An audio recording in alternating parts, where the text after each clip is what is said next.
Hey hello guys, welcome to my new blog. তো আজকে আপনাদের জন্য আমি নিয়ে এসেছি এমন একটি শিব মন্দির, যেই শিব মন্দিরে গিয়ে আপনারা একসাথে দ্বাদশ শিবলিঙ্গ দর্শন করতে পারবেন। এছাড়া এই মন্দিরের বিশেষ আকর্ষণ পূর্ব ভারতের সবথেকে বড় শিব মূর্তি। চলুন তবে দেখে নেওয়া যাক আজকের এই বিশেষ নিবেদন আপনাদের জন্য। এছাড়া এখানে অন্যান্য 4টে মন্দির আছে, সেগুলো আপনাদেরকে দর্শন করাবো। তো আমরা গেটের সামনে দিয়ে ঢুকে পড়েছি। আপনারা ঢুকেই দেখতে পাবেন খুব সুন্দরভাবে মন্দিরটি গাছগাছালা দিয়ে সাজানো রয়েছে। এছাড়া মন্দির প্রাঙ্গণের সামনেও প্রচুর গাছ লাগানো হয়েছে।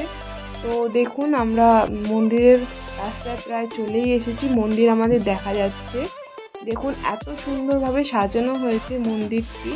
এটি অবস্থিত শালকিয়া নতুন মন্দির নামেই পূর্ব পরিচিত, এবং এখানে 12টি জ্যোতির্লিঙ্গর ডামি করে রাখা আছে। তো আপনারা চাইলে এসে দেখতেই পারেন এই মন্দিরটি। এখানে প্রচুর সুন্দর এবং শান্তির জায়গা। তো এখানে শিব মন্দিরটির বিশেষ আকর্ষণ হচ্ছে 51 ফুট ভোলেনাথের মূর্তি।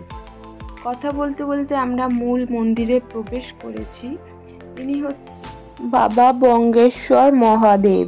আপনারা সবাই দর্শন করুন এবং সবাইকে শেয়ার করবেন যাতে সবাই দর্শন করতে পারে। এটি শালকিয়ার নতুন মন্দিরে অবস্থিত মহাদেব। তো আপনারা এসে এখানে দর্শন করতেই পারেন। তো আরও অন্যান্য মন্দির আছে, আমরা সেখানেও চলে গিয়েছিলাম। এই মন্দিরের ভিতরেই প্রায় 6টি আলাদা মন্দির করা আছে, যেখানে লক্ষ্মীনারায়ণ এবং রাধাকৃষ্ণ এবং মা দুর্গা, কালী সবারই মূর্তি আছে। তো আপনাদেরকে সবই দেখাবো।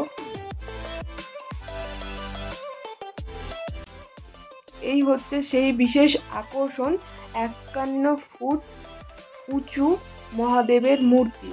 শালকিয়ার বিশেষ আকর্ষণ এই মন্দিরটি। এই মন্দিরটি গঙ্গার পাশে অবস্থিত হওয়াতে এর সৌন্দর্য আরও বেড়ে যায়, এবং এই মন্দিরটি লাগোয়া একটি ঘাটও রয়েছে। মন্দির প্রাঙ্গণে ঘুরতে ঘুরতে আমরা চলে গিয়েছিলাম রাম সীতা মন্দির এবং রাধাকৃষ্ণের মন্দিরে। চলুন আপনাদেরকে দেখিয়ে দিই। দেখুন, এটাই হলো রাম সীতার মন্দির, এবং মন্দির লাগোয়া আরেকটি মন্দির আছে যেটাতে রাধাকৃষ্ণ আছে, এবং এখানে খাটু শ্যামজিও আছে, এবং মা দুর্গাকেও এখানে রাখা হয়েছে। এখানে হনুমানজিকেও রাখা হয়েছে। আপনারা চাইলে এসে দর্শন করতেই পারেন। শালকিয়ার এই বিশেষ আকর্ষণ।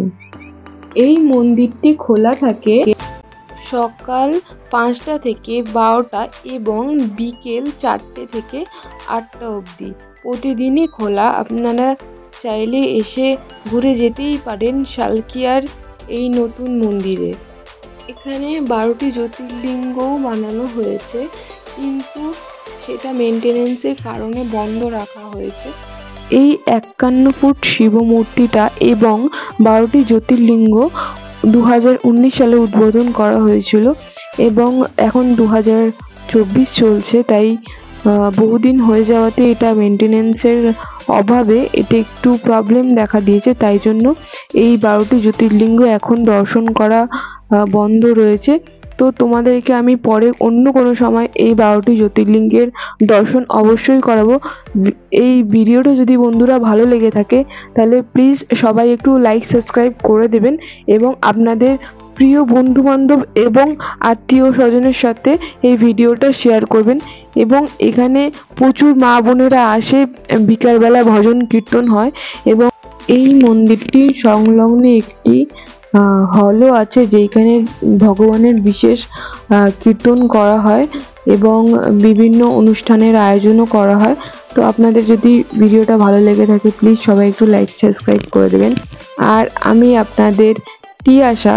তো দেখা হবে অন্য কোনো ভিডিওতে। ততক্ষণের জন্য সবাই ভালো থাকবেন।